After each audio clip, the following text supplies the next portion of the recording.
د کابل نیوز قدرمنو لیدونکو سلام. افغان میرمنې له بېلابېلو ناخوالو سره مخامخ دي.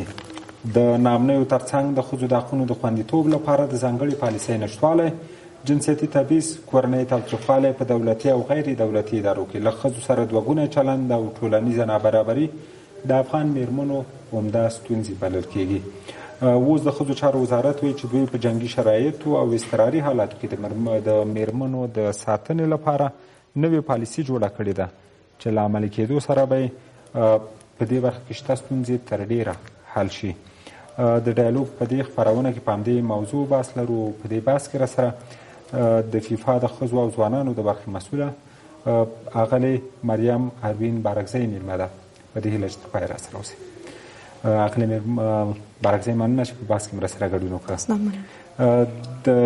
ښځو ستونزې هغه مسایل چې په مقدمه کې موږ ورته اشاره وکړه، د دوی د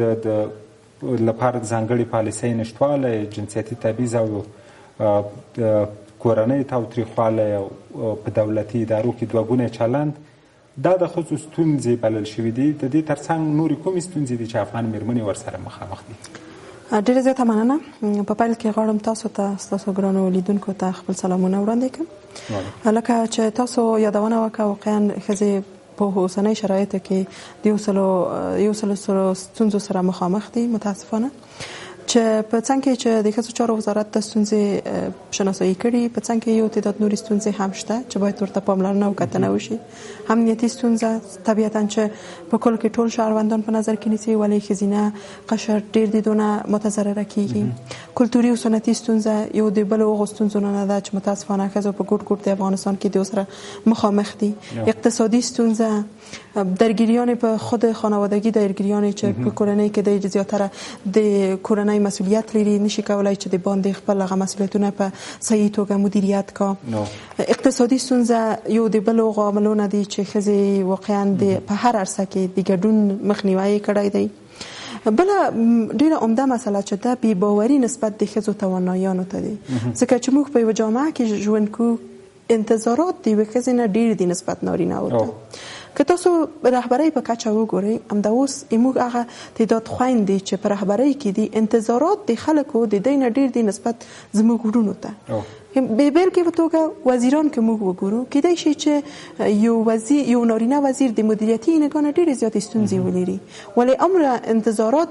او دومره دغه ستونزې چې وزیر لري په مطبوعاتو کې، په ټولنه کې انعکاس نه ورکول کېږي. اما که ښځه کوچکترین ستونزه ولري، ډېر غټ انعکاس ورکول کېږي، او همیشه په دو باندې ښځه ورته ویل شوي دي چې ته مدیریتي انګانه ضعیفه یې، ته نشي کولای چې مخ ته لاړه شي. نو په هغو اساس باندې ډېرې زیاتې ستونزې شته دي فعلا چې ښځینه مخکې دي. تاسو کومو ستونزو ته اشاره وکړه؟ دغه ستونزې اوسنۍ نه دي، له کلونو راهیسې افغان میرمنې ورسره مخامخ دي. په تېرو کلونو کې که وګورو چې د ښځو چارو وزارت رامنځته شوی دی، د دغو ناخوالو د حل لپاره د قناعت وړ کوم کار شوی؟ خب که موږ په صورت د عمومي خبرې وکړو، ته یوه اندازې پورې کارونه شوي دي، ستونزې شناسایی شوي دي. هغه نهادونه او هغه بنسټونه چې د ښځو د حقوقو لپاره کار کا، خپل کارونه یې مخته وړي دي، یعنې ته یوه اندازې پورې قناعت بخش دي. مثلا زه تاسو ته اوسنۍ دوره د ګذشته دوره سره یوه مقایسه ولرم، یعنې په ګذشته په پرتله باندې د ښځو شتون په مختلفو اداراتو کې ته یوه اندازې پورې برابر شوی دی. مثلا زه تاسو ته وایم چې په کابینه کې موږ ښځینه وزیران فعلا لرو، په د معینیتو په کچه فعلا موږ وزیران لرو، په 40 ولایتو کې حداقل یوه نفره والي لرو، همداسې په ښاروالیانو کې په 115 ښارولیانو کې حداقل یوه ښځه فعلا لرو، چې دغه هغه بیلګې دي چې واقعا ښځه تر اندازې پورې په رهبرۍ کې راغلي دي. ولې بیا هم موږ په یوه عقبګرد باندې روان یو، ځکه که موږ افغانستان د 10 کال گذشته افغانستان سره مقایسه کو، امکانات ډېر زیات دي. باید د دوی امکاناتو نه په صحیح توګه استفاده شوی وای و باورمندي د ښځو په منځ کې باید وجود ته راغلی وای، د ښځو په منځ کې یو پوهاوی باید موجود وای، ځکه چې موږ تر اوسه پورې د نه پوهاوي مشکل لرو. په اکثریت ګوټ د افغانستان کې تاسو وګورئ د اوس داسې ښځې شته دي چې د خپلو حقونو نه د اوس خبرې نه دي، چې دغه موارد یعنی د هغو ستونزو نه دي، د هغو موارد نه دي چې باید جدي ورته توجه شوی په د نظر داشت دغو امکاناتو چې فعلا ښځینه لري. کله شو مشخصا د ښځو چارو وزارت هغه لویو کارونو ته د دوی وزارت عمده دندې د ښځو د چارو څارنه ده، ترڅنګ عامه پوهاوی ده چې دغه ناخوالو برابر چې ښځې ورسره مخامخ دي باید ورکړي، او دریم د ښځو دپاره عدالت خواهي ده. دقیقا په دې برخو کې چې مسؤلیت دغه وزارت ته راجع دی، دا کارونه څنګه وګورئ؟ موږ د ټاکنو په پړاو کې فعلا قرار لرو. د وزارت یو عمده کار ده چې باید ښځو ته پوهاوی ورکړو. همیشه چې موږ د دې څخه غونډې درلودلې وته چې د دغو مشکلاتو ستونزو نه موږ د تویل دی وی موږ چې کافي توګه بودیجه نه لرو، در حالی کې چې هغه بودیجه انکشافي بودیجه چې دی لري باید یو برخه عامه پوهاوی ته د ښځو اختصاص ورکړو. بل مسله چې همیشه وزارت وړاندې کړې ده د داسې وایي چې موږ یو پالیسي ساز نهاد یو. صحیح ده چې تاسو په څنګه یو پالیسي ساز نهاد یې ستونزې تاسو پیدا کوي، آسیب شناسی تاسو کوي، په څنګه ورته تګلاره تاسو مخامخ کوي، خو ښه به دا وي چې دا پالیسي تطبیقي پلان هم ولري، ځکه چې یو پالیسي جوړه شي په کاغذ باندې پاتې شي دیونه بهتره ده چې جوړه نشي، ځکه چې تطبیق عمل ونه لري نو نتیجه مطلوبه نه ده. تاسو ته اشاره وکړه د افغانستان اطلاعات ته یا معلومات ته د لاسرسي د قانون دی په ټوله دنیا کې اول راغلی، اما تطبیق له ستونزو سره مخامخ دی او ټول دمني چې په دې برخه کې ستونزې شته دی. کراشو بودیجې نشټوالی تاسو یاد کړه، افغان حکومت سره په همدې وروستیو کې د پروموټ برنامې له لارې تقریبا څه باندې 200 میلیونه ډالر مرسته شوې ده او خاصه توګه د ښځو دپاره شوې ده، او راپورونه همدا دي چې دغه پیسې په ځای نه دي لګول شوي. د پروموټ پروژې ته که موږ په کتنې سره وګورو، ښځو چارو وزارت اعلان کړی دی چې موږ په دو پروژه کې دخیل نه وو، ولی دا هم د موږ د دیدګانه من حیث د وی فعال ښځې ستونزې او مشکلات لري، ځکه چې په بنسټي نګانه کې تاسو وګورئ هغه بنسټ چې په دولت کې پاسخګو د ښځو ته هغه د ښځو چارو وزارت دی، ځکه یو واحد آدرس وجود لري. ښه به دا وه چې پروموټ پروژه د ښځو د چارو وزارت د طریقه تطبیق شوی وای، نن به مسئولین هم دو مسئلې ته پاسخګو، چې متاسفانه دا کار نه دی شوی. فعلا د ښځو چارو وزارت دا مسئله وی چې موږ خبر اطلاع نه لرو د دو مسئلې نه، نو موږ پاسخګو هم نه یو. بله مسله چې ډیره عمده مسله ده، تاسو وګورئ د اوس موږ اکثریت وزیران از اکثریت وزارتخانې خپل انکشافي بودیجه نشي مصرفولای، او همیشه په ختم د کال کې یو بل ستونزه پارلمان د افغانستان ته وي چې همیشه د استجواب تر غاړي چې تاسو ول خپل بودیجه نه مصرف کړي، نو قوي مدیریت موجود نه دی که احیانا د بودیجوي نگانه د هغه یو خاصه بودیجه مو خپل هغه کاری مندت ته په نظر کې ونیسي، په مطمئنه توګه چې هغه ستونزې فعلا چې موږ ورسره مخامخ کیو خو نشټوالی خو هیڅ امکان نه لري، ولې ته اندازې پورې ته وحده پورې کمیږي. تاسو مخکې پرتلیز شکل باندې اوسنی حکومت له تیر سره پرتله کوو، وویل چې ښځو بوختیا او ونډه ډیره شوې ده حکومت کې. د پروموټ برنامې یو عمده پروګرام هم دا و چې 15,000 ښځو ته به د مدیریت او رهبرۍ زده کړې ورکول کېږي او دوی به حکومت کې شاملیږي. دغه تعداد چې تاسو یاد کړئ چې والیانې دي او بعضې رئیسان شامل شوي، دا د قناعت وړ دي که د پروموټ برنامې ته یوازې وګورو او د دوی وګورئ؟ موږ کله چې دغه حکومت جوړېدله، کله چې د کمپاین مرحله په 2014 کال کې وه، هر یو د دغو رهبرانو چې فعلا د حکومت په رأس کې دي د 2 نفر رهبره، دوی وعده وکړه چې موږ حداقل 15% ښځینه به په رهبرۍ په کچه ولرو. په اساس د ارزیابي بعد دونه چې دی راغلل حکومت احراز کړه چې موږ من حیث یو نهاد سروې وکړه 10% هم نه و، چې اوس هغه 10% په اوسني فعلي حالت کې نه لرو، چې دا موږ په دغه اساس باندې وایو چې موږ په یو عقبګرد ته تللي یو، ځکه چې وعده 10% شوې وه، بالاخره 10% تطبیق شوله او 10% نور هم اوس فعلا موږ په دوی کې یو چې د 10% هم نشته دي ښځینه. اتاسو سوال په جواب کې زه باید وایم چې ما هغه مقایسه چې وکړه نسبت گذشته حکومت ته وکړه ولی په اوسنی حکومت کې څه چې وعده شوی وو ښځو ته تاسو تر سره شوی نه دی یو مثلا بل مثلا تاسو پرموت ته توجه مشوره وکړه پرموت پروژه کې دوستان د دو رسنیو طریقه اطلاعی حاصله کړه چې پیسې هدر تللی دي او تطبیق شوی نه ده چې موږ چارواکو چې په دوی کې مسؤل وو دی ویل چې موږ خپل پاسخګویان به ولیرو چې زه منحیث اما تاسو پرې بلې او تاسو پرې زه هم شاید د دوه مسلې نه یم او ده هم بیا هم زه په ښځو په میرمنو باندې د خپل غږ کوم چې دی باید را پورته شي او دغه پیسې چې مصرف شوي دي ځواب باید د موږ مقاماتو نه چې زیاده خل دي باید واخلي ځکه چې هغه کمک د افغان میرمنو ته شوی و او هر میرمن چې په اوسنی حالت کې جامې تر وتلې ده سیاسي نگاه غواړي چې د خپل حق لاس راوړي مدني نگاه غواړي چې حق لاس راوړي باید دې ته پاسخ ورکړي شي د ښځو چارو وزارت اوسنۍ نوې پالیسۍ تکرار شو دوی وایي دغه پالیسي د جنګي شرایطو او اضطراري حالاتو کې د ښځو سره د مرستو لپاره ده څومره هیلې شته دغې پالیسۍ ته خب که د وزارت تیرو کلونو ته موږ پاملرنه یوه کتنه وکړو موږ امیدواره یو چې دا پالیسي کله جوړه شوې ده مطمئنه توګه چې آسیب شناسي شوې ده مطمئنه توګه چې د ښځو سره مشورتي غونډې نیول شوې دي په اساس د یوې ستونزې باندې دا پالیسي جوړه شوې ده موږ هیله لرو چې دا پالیسي یو تطبیقي پلان ولري او په هر مثلا که په یو کال کې دی وی چې دا تطبیقي په هر فیس کې باید د افغان میرمنو ته آگاهی ورکړ شي باید د رسنیو طریقه د گزارشاتو طریقه باید د خلکو سره شریک شي چې د تطبیق دغه پالیسي د تطبیقولو لپاره کومې کړنلارې کړې دي او چیرته رسیدلې دي او نور افغانستان خلک افغانستان میرمنې خسته شوي دي چې پالیسي جوړه شي او په ورقه باندې پات شي اوس به خداوي چې په هر لحظه گزارش ورکړي شي او په نتایج باندې پالیسی جوړه شو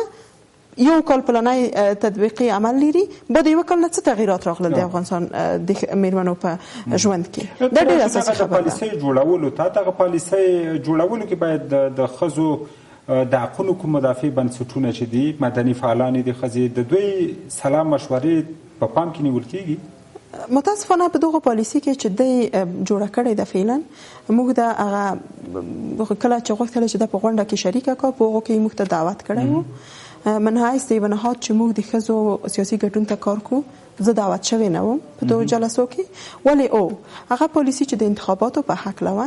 ښځو چارو وزارت زموږ نه خواهش وکړ من حیث یو تخنیکی نهاد ویل چې موږ سره کومک وکړي واقعا موږ ورسره آسیب شناسي وکړه ستونزې چون د ولایتونو نه ښځو موږ اړیکې لرو ستونزې شناسایی کړو او پالیسي آماده کړه انتخاباتي پالیسي ولی په دوه پالیسي باندې چې مسؤلیت په اړه ده صرف او صرف موږ په افتتاحیه غونډه کې د بچو نو نور مدني ټولنې نه نمائندګي نشم کړی ولی حداقل خپل نهادي طریقه زه په غونډو کې نه وم تاسو د انتخاباتو په اړوند د ښځو ښځې څه ستونزې لري په ټوله کې د انتخاباتو تړاو ته راشي تاسو ورسره سر و کار درلوده انتخابات ته وخت کم پاتې دی افغان ښځینه نمایندانې له کومو ستونزو سره مخ دي دقیقاً زه غواړم چې تاسو دا سوال په دوه برخو کې جواب ورکړم یو د رایې اچونکو په حساب غواړم چې تحلیل وکړم او بل د نمایندانو په حق له رایې اچونکو په حساب کې موږ وګورو متاسفانه په کلنی ټاکنو کې موږ یو نزولي سیر د رایې اچونکو په حساب لرو ځکه چې په اولنۍ ټاکنو کې چې کله موږ په افغانستان کې برگزار کیو لوړ رقم د ښځینه دي چې یو 40% دا څنګه تاسو وګورئ دا سیر په 15 دورو کې نزولي سیر لري چې نه دیش دی یا ته دیش دی یا و دیش دی او څلور دیش دی کمیسیون له خانه اعلان شوی دي دا چې د رایې اچونې په ورځ څومره د دوی حاضرېږي په دوه ستونزو چې موږ لرو څومره حاضرېږي چې خپل رایې استعمال کړي دا به د رای اچونکو ورځ موږ ته معلومه د کاندیدانو په اړه کې موږ وګورو خوشبختانه موږ یو ښه مثبت تغییر لرو ځکه چې اکثریت ښځینه چې فعلا نمایندګۍ ته ځانونه نمایند کړي کاندید کړي دي که وګورو د ظرفیتي نگاه لوړ دي او رقم کمیتي نگاه پورته شوی دی ولی ډېرې ستونزو سره فعلا هم مخامخ دي موږ یو پروګرام لرلم د ښځینه نمایندانو سره چې په نامه د سیاسي حقوقو بررسي و چې دا په څلور حق او درې حاصل چې په توکیو په کنفرانس کې افغانستان دولت تعهد کړی دی په اساس باندې استوار دی موږ یو سلسله ستونزې پیدا کړې امنیتي ستونزه شته اقتصادي ستونزه شته سنتي کلتوري ستونزه شته دا عمومي ستونزې دي چې ټول کاندیدان لري زه د دوه ټولې بیلګې تاسو ته وایم. مثلا امنیتي ستونزه ما تاسو ته ووایي، موږ هم د اوس په 413 کاندیدانو کې چې ښځینه نوماندانې دي 2 انصراف قضیې په بلخ ولایت کې لرو ځکه امنیتي تهدید و دی ونشوي کړلای چې خپل مبارزو ته مخ یوسي او بل اخره پاتې شول. بل یو قضیه موږ په سرپل کې لرو د انصراف، یو قضیه د انصراف په هرات کې لرو او یو قضیه د قتل په بادغیس کې لرو. تاسو هم دلته به پوښتنه وکړو چې دوغمره ښځې تاسو دوه برخې ویل او مطمئن 15 کسان تاسو یاد کړل چې د خپلې نمایندۍ نه تېرېږي او هغه هم د امنیتي اندېښنو له کبله په دې کې ګرام څو ګڼلی شو ځکه د دوی د امنیت د ټینګښت مسؤلیت امنیتي ادارو او حکومت ته راجع و. دقیقا کله چې موږ انصراف قضیه دلیل لرو چې 15 نفر موږ اتومات په انصراف کې لاسو کې یو نفر مثلا قتل چې بیا ترافیکی یا د سانوم په ور باندې خل کېږي، دا مسؤلیت د امنیتي چارواکو دي ځکه چې موږ په موغه زمان کې د دې سره شریک کړل، ستونزې ور سره شریک ورته وویل چې د ښځو د نمایندانو ته باید یو 24 ساعته سیستم د موبایل جوړ شي چې د امنیتي چارواکو سره او نمایندانو سره لکه یو سلونونس د یو شمیره وي چې د اتومات خپل غستونځي د امنیتي چارواکو سره شریک کو. موږ داسې بیلګې هم لرو چې امنیتي ستونزه شته، تهدید شته، وخت چې موږ مسؤل ته زنګ ویل کېږي ټلیفون نه پورته کېږي، په ډېر سختۍ باندې مسؤل کس پیدا کېږي، بیا چې مسؤل کس پیدا کېږي اجراءات نه کېږي، دا د هغو جمله ستونزو نه دي. بله مسله موږ پیشنهاد کړې وه چې حداقل نمایندانو ته یو نفر ښځینه نمایندان ته یو نفر په مسؤلیت امنیتي ورکړل شي تر څو د دې هغه کمپایني غونډو محافظت وکړي چې متاسفانه دا هم د کورنۍ چارو وزارت طریقه ونه نیول شول. دی وایي چې موږ خپل پلانونه لرو، خپل تدابیر لرو، ولی بیجه تدابیر ښځو ته ضروري دي په دوه شرایطو کې چې موږ لرو. راځو په سنتي مسایلو باندې چې ما عمومي توګه تاسو ته موږ داسې بیلګې لرو چې حتی مبلغینو ته پیسې ورکړل شوي وو چې د ښځو په ضد باندې باید تاسو کمپاین وکړئ او تاسو د اسلامي اړخ نه دا خلک وهڅوئ چې دا یوه ګناه ده، ښځې باید په خپل ځان نومان نه کوو، په ټاکنو کې اشتراک ونه کوو. موږ ټاکنیز کمیسیونونه لرو د حکومت ترڅنګ او هغه کاندیدانو چې په ضد منفي تبلیغات شوي ښځینه او دوی به حتما خپل شکایتونه درج کړي، خپل شکایت کمیسیون ته درج کړی و. همدارنګه د حج او اوقاف د وزارت سره موږ دا مسله شریکه کړه. دی وایي چې دا ټول منابر چې په افغانستان کې فعالیت لري، ملا امامان چې دي اکثریت یې رسمي نه دي، نو هغه کسان چې رسمي نه دي موږ نشو کولای چې دوی ته لاسرسی ولرو، بل اخر دوی سره هغه قانوني عملکرد ولرو یا چلند ولرو. نو په اساس باندې دوی دا مسایل وایي. مثلا زه تاسو تخنیکی اړخ نه بحث کوم، کمیسیون مثلا د ټاکنو کمیسیون یگانه مشکل دا و چې ښځو ته صحیح پوهاوی نه ورکړی، حتی هغه معلوماتي بستې چې کاندیدانو نمایندانو ته ورویشل کېدلې په هغو کې هم تبعیض کېدله. هغه کاندیدان، هغه وکیلان چې فعلا وکیل دي او ځانونه یې نومان کړي دي، هغو ته ډېر یعنې د هر امکانات ورکول، دی به صحیح توضیحات ورکول. هغه کسان چې نوي راغلي دي دی ته کوم توضیحات منظم ورکړل شوي نه دي چې دا بله ستونزه وه چې اکثریت ښځې هغه فورمې غلطې ډکې کړي دي یا حتی دی په دو باندې نه پوهېږي چې اولنی مرجع د شکایت کوم ځای ده، کوم ځای ته باید موږ شکایت وکړو، څه رقم شکایت وکړو، موږ شکایت څه رقم باید بررسي شي، چې دا ټول په کل کې یو عامه پوهاوي پروګرام ته ضرورت و تر څو چې ښځې وشوی کړی چې خپل هغه اصلي حق تمثیل کړي. د خپرونې وخت هم خلاصېدو دی، تاسو د نوماندانو په ستونزه وغږېدئ، د دې ترڅنګ هم د ښځینه رایه اچوونکو اګراف هم وویل چې په 42 اوس ډېر راټیټ شوی دی، 42. د ښځینه رایه اچوونکو د شمېر د کمېدو عوامل څه دي؟ د امنیت د خرابېدو ترڅنګ نور څه عوامل دي؟ سنتي مسله وه چې ما مخکې یاده کړله. بله مسله د تابعیت تذکره وه، ځکه چې اکثریت ښځینه و په افغانستان کې تذکره نه درلودله، نو موږ تنها په اشارو باندې خبرې نشو کړلی. په ګوټ د افغانستان باید په کلیو بانډو کې موږ خبرې وکړو چې اهل تذکره نه درلوده. بله مسله چې عمده مسله وه، عمده ستونزه وه، بې باوري وه نسبت پروسې ته، ځکه هغه درغلۍ چې په ګذشته ټاکنو کې شوي وي اکثریت خلک یې بې باوره کړی ولی ښځینه قشر زیاتره متاثره کړی و. دغه هغه نور عامل و چې ښځې ونه شوی کړلی چې خپل ځانونه من حیث رای ورکوونکي ثبت کړه. وروستی پوښتنه به درنه دا وکړم ګر چې د حکومت وخت هم کم پاتې دی، 1 کال نه به هم کمه موده وي، په دې پاتې موده کې څه کوی شي د ښځو لپاره؟ د ښځو چارو وزارت باید مشخصا عامه پوهاوي پروګرامونه ولري ترڅو افغان میرمنې د خپل مدني او سیاسي حقونو په هکله باید وي او پیږي. بله مسله د پالیسیو ده چې د مثلا چې پالیسي جوړوي باید پلان تطبیقي ولري، په اساس د یو پلان باندې باید په سیمه ییزه توګه باید تطبیق شي او